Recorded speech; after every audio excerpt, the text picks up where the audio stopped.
சைனாக்காரங்க எதுக்கு 12 லட்சம் முயலை வச்சு விவசாயம் பண்றாங்க, அதுவும் பாலைவனத்துல. அதாவது பாலைவனாலே தண்ணி இருக்காது, பசுமையா இருக்காது, வெறிச்சோடி இருக்கும். ஒண்ணுமே இருக்காது என் மணலை தவிர. வெயில் அப்படி அடிக்கும்னு எல்லாருக்குமே தெரியும். ஒட்டகம் எங்கன்னா பார்க்கலாம், அதுவும் ரொம்ப ரேர்னு நம்மளுக்கு தெரியுங்க. ஆனா மோங்கிலோன்ற ஒரு இடத்துல டலாட் பேனர்ன்ற டெசர்ட்ல சைனா பாத்தீங்கன்னா 12 லட்சம் முயலை வச்சு விவசாயம் பண்றாங்களாம். இது எப்படின்னு தெரிஞ்சிச்சுன்னா நம்மளுக்கு அவ்வளோ அதிர்ச்சியா இருக்குதுங்க. ஆனா ரீசெண்டா பாத்தீங்கன்னா இந்த மாதிரி பாலைவனத்துல ஃபார்மிங் பண்ணி டெக்னாலஜி எல்லாம் யூஸ் பண்ணி சூப்பரா பண்ணிட்டு இருக்காங்க. அதை பத்தி தான் இந்த வீடியோல மெயினா பார்க்க போறோம். பாலைவனத்துல முயல் ஃபார்மிங் எப்படி கனெக்ட் ஆகுதுன்னு தெரியலன்னு நினைக்கிறீங்களா? இந்த வீடியோ ஸ்கிப் பண்ணாம பாருங்க. So welcome back to freedom farming Tamil. நான் தான் உங்க ஃபேபி. உழைப்பாளி இல்லாத நாடுதான் எங்கும் இல்லையா.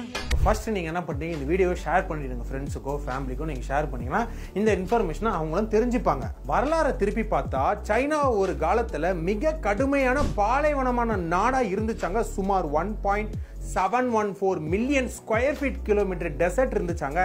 சைனாவோட 1/5 இருந்துச்சுன்னு சொல்றாங்க.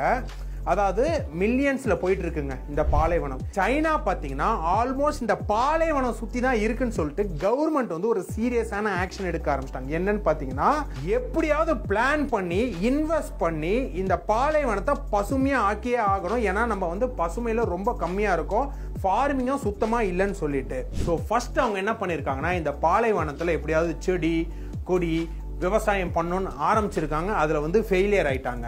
ஸோ சைனால ஒரு சயின்டிஸ்ட் என்ன பண்ணிருக்காருன்னா, குயன் ஜெக்சான் அப்படின்றவரு இதுக்கு ஒரு சொல்யூஷன் எடுத்துட்டு வந்திருக்காரு. அந்த சொல்யூஷன்ல கொஞ்சம் கொஞ்சமா வெற்றி அடைஞ்சிருக்காது. அவர் மெயினா எப்படி வெற்றி அடைஞ்சார்னா, ஒரு காடை அமைக்கலாம் இந்த பாலைவனத்துலன்னு சொல்லி ஒரு பெரிய ஈகோ சிஸ்டம் நம்ம உருவாக்கலாம்னு சொல்லி கொஞ்சம் கொஞ்சமா வெற்றி அடைஞ்சது தான் எப்படின்றது ஒரு பெரிய கேள்விங்க.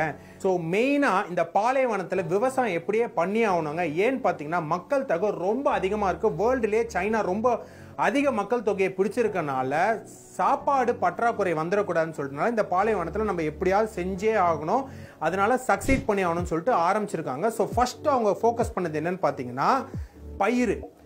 கம்மி தண்ணியில அதிக பயிரை எப்படி நம்ம வளர்க்குறதுன்னு சொல்லிட்டுங்க. ஸோ நல்லா கேட்டுக்கோங்க, ஃபாரஸ்ட்டை உருவாக்கணும் திட்டம் போட்டிருக்காங்க. செகண்ட், அக்ரிகல்ச்சரல் டெவலப் பண்ணணும்னு. லாஸ்டா என்ன பண்ணிருக்காங்க, அனிமல்ஸ், அதாவது பெட்டர் ஈகோ சிஸ்டம் இருக்கிறதுக்காக இந்த 3 விஷயத்தையும் நம்ம பண்ணாலே ரொம்ப ஈஸியா நம்ம சக்சீட் ஆகும்னு ஆரம்பிச்சிருக்காங்க. அப்போ சைனாக்காரங்களாம் யோசிக்கிறாங்க, விஞ்ஞானிகள்லாம் எந்த விலங்கு கொண்டு வந்தா கரெக்டா இருக்கணும். அப்ப சயின்டிஸ்ட் என்ன சொல்றாரு, நம்ம விலங்கு கொண்டு வருது வந்து இந்த வெயிலுக்கும் தாங்கணும், அந்த பாலைவனத்துல நிலைச்சு நிக்கணும், அதுவும் இல்லாம நிறைய லைஃப் டைம் இருக்கணும், நிறைய பிரீடிங் குட்டி அதிகமா போடணும்னு சொல்லியிருக்காங்க. ஸோ அதனாலே பாத்தீங்கன்னா ரிசர்ச் எல்லாம் பண்ணி பிரான்ஸ்ல என்ன பண்ணிருக்காங்கன்னா, ரெக்ஸ் ஹேர் முயல் அப்படின்ற ஒரு பிரீட் இருக்குங்க. அதை பிரான்ஸ்ல இருந்து சைனாக்கு இம்போர்ட் பண்ணிருக்காங்க. ஸோ இந்த ரெக்ஸ் ஹேர் ரேபிட் வந்து கண்டிப்பா இந்த பாலைவனத்துல பசுமையை உண்டாக்கும். விவசாயிகளும் இந்த ரேபிட்டும் சேர்ந்தோம்னா ஒன்னா வேலை செஞ்சாங்கன்னா கண்டிப்பா ஒரு ஈகோ சிஸ்டம் டெவலப் ஆகும்னு சொல்லியிருக்காங்க. ஆனா எல்லாருக்குமே ஒரு கேள்விக்குறி என்னன்னா, எப்படி ஒரு முயலாலையும் ஒரு விவசாயம் சேர்ந்து ஒரு பாலைவனத்தை ஈகோ சிஸ்டமா மாற்ற முடியும் தான்.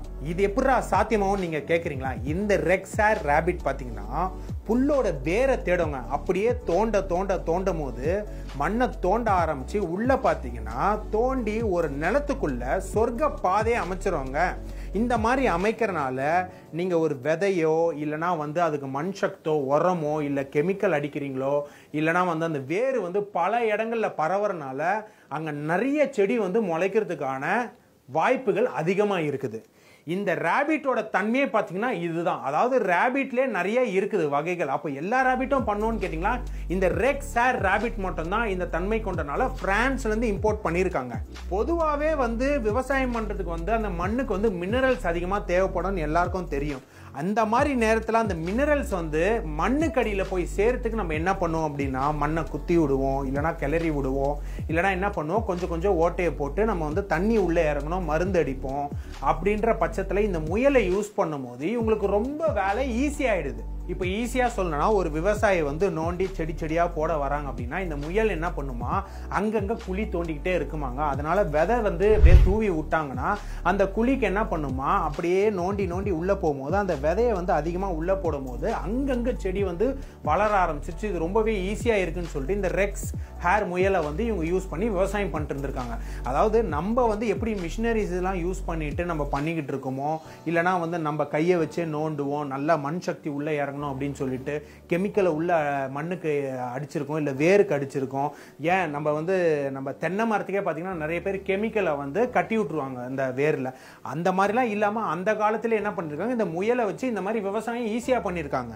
அதுவும் இல்லாமல் இந்த ப்ரீடிங் பார்த்தீங்கன்னா, அதாவது ரெக்ஸ் ஹேர் முயல் பார்த்தீங்கன்னா 25% அதிகபட்சமாக ப்ரீடிங் ஜாஸ்தியாக கொடுக்கும். அதாவது குட்டி அதிகமாக போடுவாங்க. மற்ற அனிமலை கம்பேர் பண்ணும்போது ஒரு வருஷத்துக்கு ஒரு பெண் முயல் வந்து 40 குட்டி முயல் வரைக்கும் கொடுக்குதாங்க. அதனாலே பார்த்தீங்கன்னா 12 லட்சம் இருக்கிற முயலை வந்து 18 லட்சமா மாக்கணும்னு சொல்லி இப்போ டார்கெட் போட்டிருக்காங்க.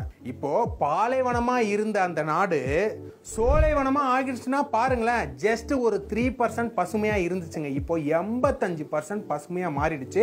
இப்போ எக்ஸாம்பிள் பார்த்தோம்னா 100 கிலோமீட்டர் பாலைவனமா அந்த சைனால இருக்கு அப்படின்னா ஃபர்ஸ்ட் வெறும் 3 கிலோமீட்டர் மட்டும் தாங்க பசுமையா இருந்துச்சு. அதாவது பசுமையா இருந்துச்சுன்னா வந்து கம்ப்ளீட்டா இல்லை, அங்கங்க புல்லோ செடியோ மரமோ முளைச்சிக்கிட்டு இருந்துச்சு.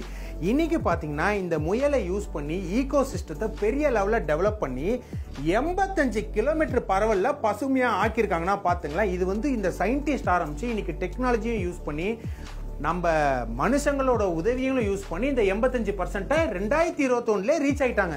இந்த மாதிரி சிஸ்டம் எல்லாம் வந்து சைனா தாங்க புதுசா கண்டுபிடிப்பாங்க. இந்த முயல் விஷயம் வந்து வேற எந்த நாட்டிலுமே பண்ணலாங்க. பிரான்ஸ்ல ரெக்ஸ் ஹேர் முயல்ன்றது ஒரு சயின்டிஸ்ட் தெரிஞ்சு அதை இம்போர்ட் பண்ணி இந்த மாதிரி ஒரு விவசாயம் பண்றது, அதுவும் பாலைவனத்துல பண்ணது வந்து பெரிய சாதனை தாங்க. இப்போ ரீசெண்டா இதை வந்து பயங்கர ட்ரெண்டிங்கா நிறைய பேர் இதை வந்து எடுத்து வீடியோ பேசிக்கிட்டு இருக்காங்க. நிறைய போட்டோஸ்லாம் பார்க்கும்போது இப்போ எடுத்தது கிடையாதுங்க, பல வருஷத்துக்கு முன்னாடி இதை ஆரம்பிச்சிருக்காங்க. இன்னைக்கு அந்த பாப்புலேஷன் அதிகமா இருக்கிறதுனால இந்த விவசாயிகள்லாம் என்ன பண்ணிருக்காங்கன்னா, இந்த முயல் இவ்வளவு பெரிய அதிசயத்தை பண்ணுது, அதுவும் விவசாயிகளுக்கு இவ்வளவு ஹெல்ப் பண்ணுது, இவ்வளவு பெரிய ஈகோ சிஸ்டம் டெவலப் பண்ணுதுன்னு சொல்லிட்டு நாங்களும் விவசாயம் பண்ண வரோம்னு சொல்லிட்டு முன் வந்திருக்காங்க. நிறைய பேர் அந்த இடத்தை எடுத்து நாங்கள் விவசாயம் பண்றோம், நிறைய விஷயம் கவர்மெண்ட்டுக்கு ஹெல்ப் பண்றோம், எக்ஸ்போர்ட் பண்றோம், இம்போர்ட் பண்றோம்லாம் பண்ணிக்கிட்டு இருக்காங்க. நிறைய பேருக்கு தெரியும் அரிசி முதல் கொண்டு இந்தியாவில தான் வந்து இம்போர்ட் பண்ணிக்கிறாங்க சைனா அப்படின்ட்டு. ஆனா இன்னைக்கு பாத்தீங்கன்னா ஒரு வெஜிடபிள்ஸா இருக்கட்டும், ஃப்ரூட்ஸா இருக்கட்டும், இந்த மாதிரி பெரிய லெவலில் ஈகோ சிஸ்டம் டெவலப் பண்றதா இருக்கட்டும், டெக்னாலஜி என்னதான் வளர்ந்துருந்தாலும் இவங்க வந்து சில விஷயங்கள்லாம் பயன்படுத்திட்டு வராங்க. இந்த மாதிரி ரெக்ஸ் ஹேர் ரேபிட் மாதிரி இன்னைக்கு வந்து கால்நடைகளை வச்சே வந்து நம்ம ஃபுல் ஈகோ சிஸ்டமோ ஃபுல் விவசாயிகளை வந்து இந்தியா நம்பர் 1ல இருக்கலாம் அப்படின்ற மாதிரி ஸ்டேட்மெண்ட்லாம் நிறைய வீடியோவில் பார்த்துட்டு வரோம். அது உண்மைதான். ஏன்னா வந்து நம்ம பால் உற்பத்தியில் வந்து நம்ம இந்தியாவை அடிச்சிக்கவே முடியாது. அந்த மாதிரி நேரத்தில் வந்து சைனா இந்த மாதிரி வளர்ந்துட்டு வரும்போது நம்மளுக்கு இல்லாத சயின்டிஸ்டா, நம்ம சயின்டிஸ்ட் தானே வெளிநாட்டில் கொடி கட்டி பறக்கிறாங்க. ஸோ அவங்களும் நிறைய பிளான்ஸ் வச்சிருப்பாங்க. இந்த மாதிரி விஷயங்கள்லாம் வச்சு இந்தியாவை கண்டிப்பாக நம்ம டெவலப் பண்ணலாம். இந்த வீடியோ பற்றி நீங்கள் என்ன நினைக்கிறீங்கன்னு நீங்கள் சொல்லலாம். லைக் பண்ணுங்க, கமெண்ட் பண்ணுங்க. இதை பற்றி நீங்கள் முக்கியமாக இந்த மாதிரி விஷயங்கள்லாம் உங்களுக்கு தெரியுமாங்க, இதை பற்றி எங்களுக்கு எப்பயோ தெரியும், உங்களுக்கு தான் லேட்டாக தெரிஞ்சுக்கணும்னு நினைக்கிறீங்க, அதையும் கமெண்ட்ஸில் சொல்லுங்கள். இந்த முயல் ஃபார்மிங் பற்றி யாருன்னா தெரிஞ்சுக்கணும், படிக்கணும், இல்லை நான் வந்து பண்ண ரெடியாக இருக்கேன், எனக்கு இன்வெஸ்ட் பண்ண காசு இருக்குது, கற்றுக் கொடுங்கன்னு நினைக்கிறீங்களா, ஃப்ரீடம் ஆப்பை டவுன்லோட் பண்ணி ஈஸியாக கற்றுக்கலாங்க. எங்கள் ஃபார்மிங் கோர்ஸ் வந்து முயல் கோர்ஸ்னே தனியாக இருக்குது, ஈஸியாக நீங்கள் கற்றுக்கலாங்க. இந்த வீடியோவை 4 பேர் ஷேர் பண்ணிங்கன்னா இன்ஃபர்மேஷனை தெரிஞ்சுப்பாங்க. மறக்காமல் ஃப்ரீடம் ஃபார்மிங் தமிழில் நீங்கள் வந்து சப்ஸ்கிரைப் பண்ணிடுங்க. அண்ட் இதே மாதிரி ஒரு சூப்பரான இன்ஃபர்மேட்டிவ் வீடியோவில் நான் உங்களை சந்திக்கிறேன். பாய்.